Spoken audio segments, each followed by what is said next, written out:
you all for being here, and my special thanks to Madam Chancellor for gracing this occasion.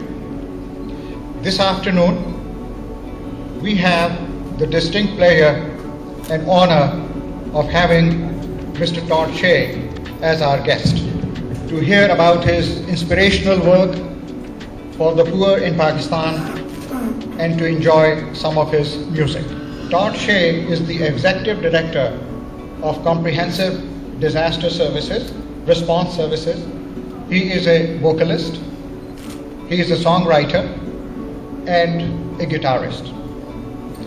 He put his music career on an indefinite hiatus to work as a volunteer relief worker in Sri Lanka after the tsunami and in New Orleans after Hurricane Katrina. Then Todd rushed to Pakistan immediately after the earthquake in October 2005 as a logistics coordinator of a Pakistan-American medical response team. He currently works and resides in a remote and hilly, and I'm sure very beautiful, region of Chikar, near the Pakistan-India border. He is providing medical services to nearly 200,000 poor people through a very innovative community-based healthcare empowerment project. In addition, as a way to enhance understanding and build cultural bridges, Todd has begun an effort that will bring together Pakistani and American recording artists and musicians to collaborate on a musical album and documentary film project that will be produced in both countries. Todd has received many awards, including the Tamgai Isar Medal in June 2006 by the Government of Pakistan. In addition, his work has been recognized and applauded by the Association of Physicians of Pakistani Descent of North America, Pakistan-Canada Association, King Edward Medical College Alumni Association, and the Muzaffarabad Citizens Forum, among others. And today, we are here to pay tribute to his work for the poor in Pakistan. Before Todd takes the stage, I would request Madam Chancellor to say a few welcoming words. Thank you.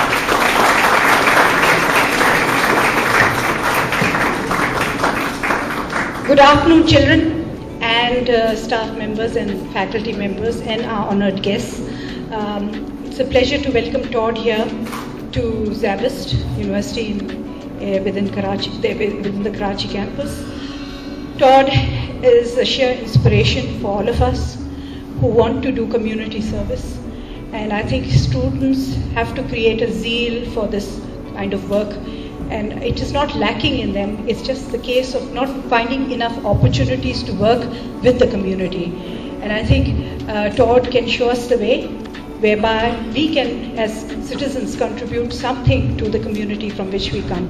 He being a foreigner, and I should say no, he's not a foreigner anymore, he is very much a Pakistani, and we hold him very dear to our hearts because he has done so much for Pakistan, and we're all very grateful to him. So with a thank you note to Todd for his great work, I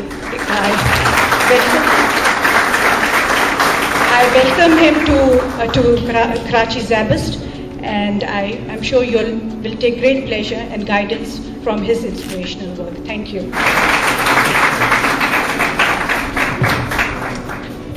Madam Chancellor and all the faculty and staff and students here at Szabist, it's an honor to be here at this wonderful institution of learning here in Pakistan. And I've been here now for 5 years and 4 months and 12 days and 4 hours and 53 seconds. But I can't take credit for that. It's basically Pakistan's fault for being such a Zabardast nation. If it wasn't such a Zabardast nation with such khubsurat and betreen children that took my heart when I came to just stay for 2 weeks, if it wasn't for them, then I probably would be off to some other place by now.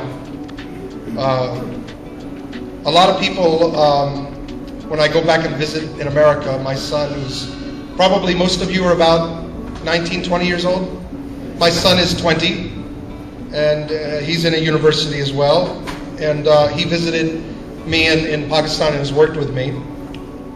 But when I go back to the States, a lot of people say to me, Pakistan, why are you there? Why are you staying there?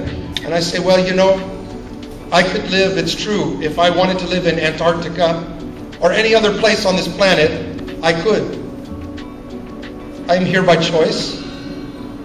I'm here because I want to be here. I'm here because the people here deserve for there to be whatever assistance that anyone can bring to this country. And as evidence of how much I feel for this nation, my own son, who is the most important thing in the world to me, literally my flesh and blood,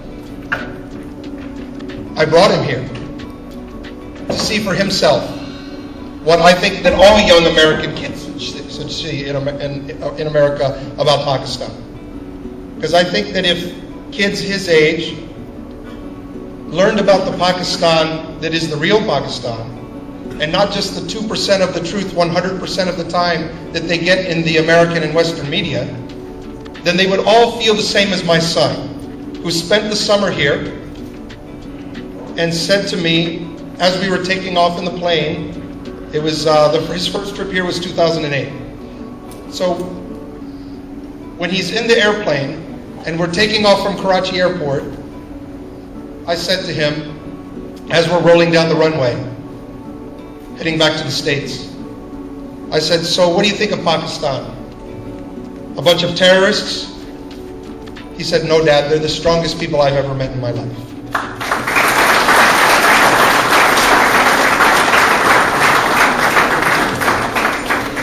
In a few moments, I'll have some photos for you to show of some of the work that we've been doing.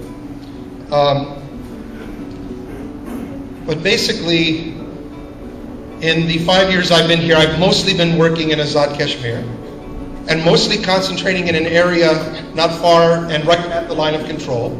It's an area of about 10 union councils on both sides of the Jhelum River, near Chakoti at the border of the line of control.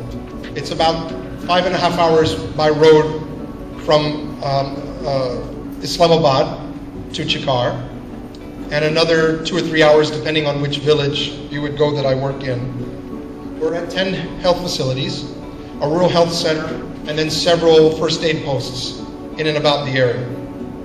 It's a very tough area when it comes to access and roads.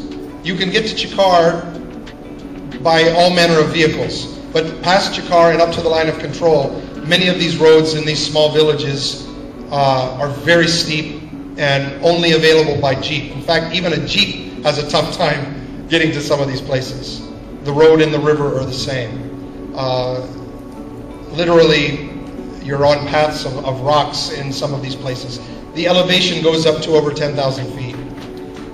In the wintertime, many of these areas that I work in are inaccessible.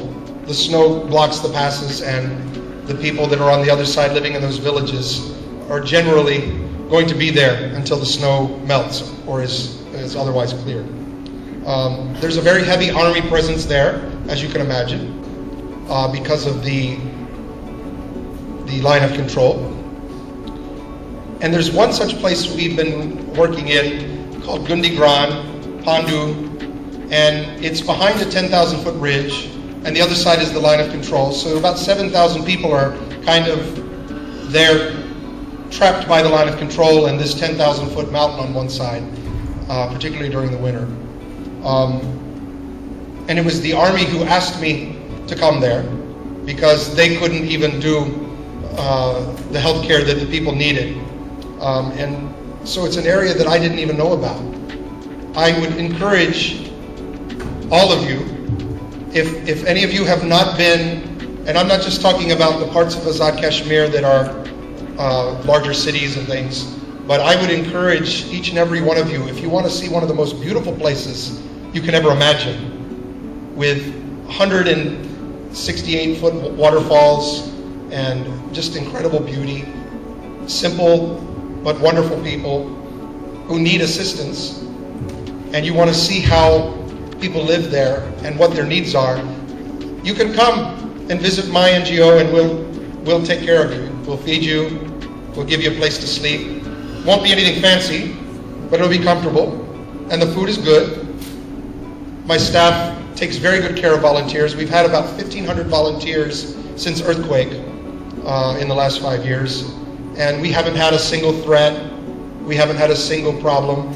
No injuries or deaths for our volunteer staff. People leave there in tears though. But they're not tears because of the terrible time they've had. They leave because they've met so many new friends and they've had such a wonderful time that when it's time for them to leave, so they cry. And that's the kind of place we've built up there. I've come to Karachi, this particular trip. I come generally every couple months. I've come to Karachi to speak here, and yesterday I spoke at Indus Valley School, and tonight I'm doing a performance, a concert. But one of the things that I'm working on right now, other than the relief work I do, which I'll go over a little bit when we get plugged in, some of the flood work and work in SWAT during the IDP crisis. But there's an initiative that I've started called the Sonic Peacemakers. And what the Sonic Peacemakers is about, it's about bringing musicians from Pakistan and musicians from America, songwriters, singers, bring them together to collaborate. Now the collaboration will come up with some great fusion and some great music, but it's really not, this project is really not about music. It's a music project, but music is the vehicle with which I want to get from point A to point B. Music is the vehicle. Point A is 2 countries where the people have not had the opportunity to communicate directly very often, and in the numbers that will make a difference. Governments talk to each other. Governments have their agendas and their ideas and their behavior. And then there's the people. And unfortunately, because the people of Pakistan hear a very small part of the reality of an everyday American, and definitely Americans hear almost nothing about the everyday life of a Pakistani. This vehicle of music and Sonic Peacemakers is designed for point A of very little communication, and point B, where I want to get us to, is that these collaborations with big stars and even unknown singers and all sorts of people, youth choirs and struggling singer-songwriters, some tabla player or rabab player that nobody had ever heard of. And then of course we have strings and Atif Aslam and Shahzad Roy and Zebin Hania and Ustad Fatah Ali Khan and Sayan Zahor, and I can keep going on, that have already agreed to be part of this project and have in fact already started recording music. By having these singers get together with American singers, for instance, some ex-members of Guns N' Roses have already recorded with Atif Aslam some songs. By putting these people together that are big stars, making some great music, then we can open up the doors of communication, where young people in America will have the opportunity to not only see Pakistanis, but interact with them in an artistic way, learn about them, and then we also want to use the opportunity of getting more people's attention in America to show some of the realities that Pakistanis have suffered. Particularly, I want my own fellow Americans to understand what has happened to Pakistan since the end of the Afghan war.